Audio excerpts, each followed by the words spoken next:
We've just seen tens of millions of dollars worth of watches announced at 2023 Watches and Wonders, and yet the most talked about watch of all is one of the cheapest there. It's also one of the smallest and least innovative, and all the other buzzwords watch brands like to trot out. It is the Tudor Black Bay 54, and it is by far and away the best watch to come out this year so far. Here's why.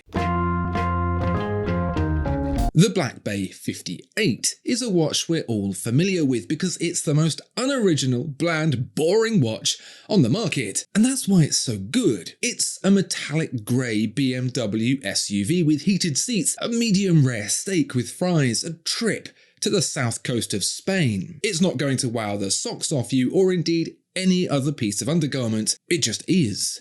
Sounds terrible, but hear me out, because the Black Bay 58 is indicative of something counterintuitive: human contradiction. If you've ever met humans, and I have, you'll notice something very common. What they say and what they do are usually two entirely different things, to the point where you wonder if it's a joke or if something's wrong with them. They say they don't like metallic grey BMW SUVs with heated seats. They say they like bright red coupes with folding roofs and big engines, and then proceed to buy precisely none of them. The Black Bay 58 understands this principle, and the Black Bay 54 gets it even more. Most people want the boring option, even if they have no clue they want it. Deep down, they want to be bland, average. It's just statistics. The fame and glory of standing out is to be bold and unique and have everyone point and stare. That's the thing we think we want, but we really don't. Just look at Macaulay Culkin. When the Black Bay first came out, it was big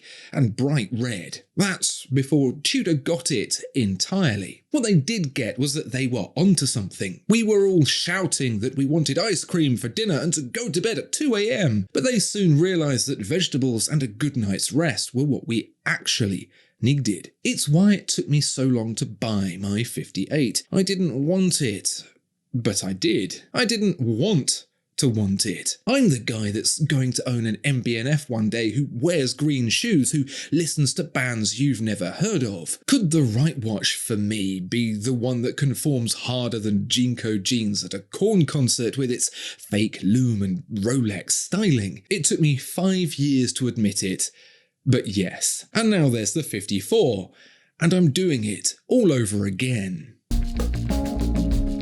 If you're bored and want to read a book, I'd be incredibly grateful if you read one of mine. You'll find a link in the description below. Thanks very much.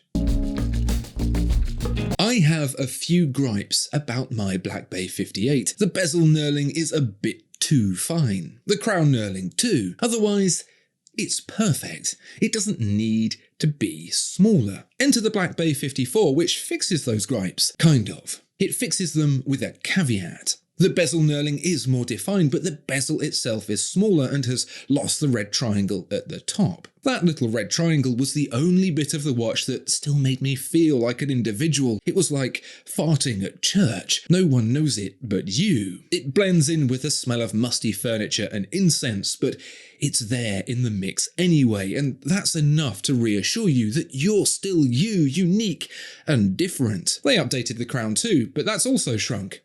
It's a tiddler. Oh yeah, and the whole watch is 37mm.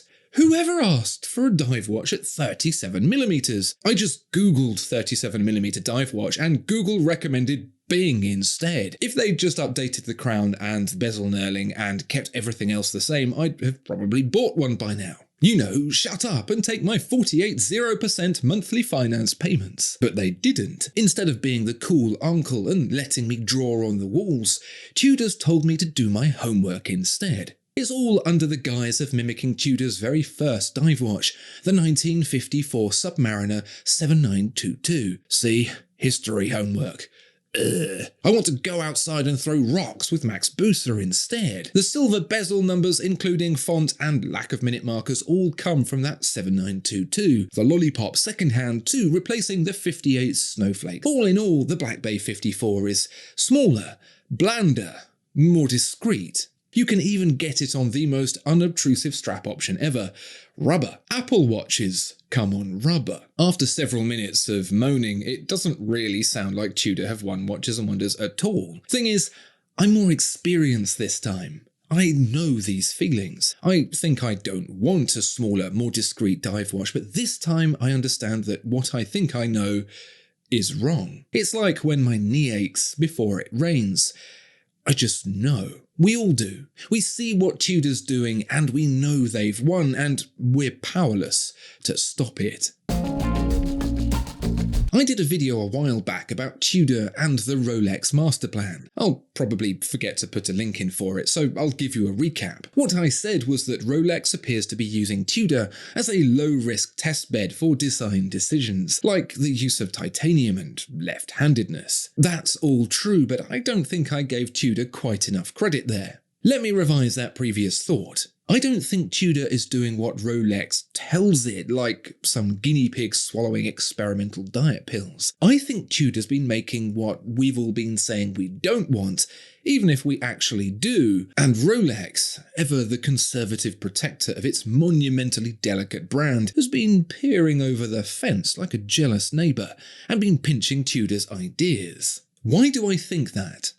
The 1908. It seemed quite clear that the delineation between Rolex and Tudor has been looking forward and looking back. Tudor has no real luck with its original designs, not in comparison to its historical throwbacks. Rolex has steadfastly ignored that, pushing on with the glamorization of its product line. Until now. The 1908 is the first time Rolex has actively and proudly gone backwards. We all said we wanted bigger, shinier, fancier, and that's what led Rolex down the path to today. But it saw Tudor making smaller, duller, less fancy watches and selling them by the bucket load, and it wanted some of that action. And lo and behold, the 1908 is the talk of the town. So the Black Bay 54 is a great watch, and it deserves all the sales it's going to get, because it takes a risk with what Tudor believes is best rather than just giving us what we think we want.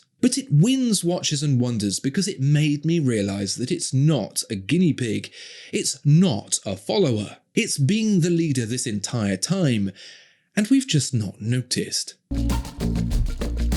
What are your thoughts on this unexpected direction from Tudor with the Black Bay 54? What do you think it means for the next generation of watches? What do you think it means for Rolex? Share your thoughts in the comments below. Please do like and subscribe as well, as it really helps grow the channel. Thanks, and see you next time.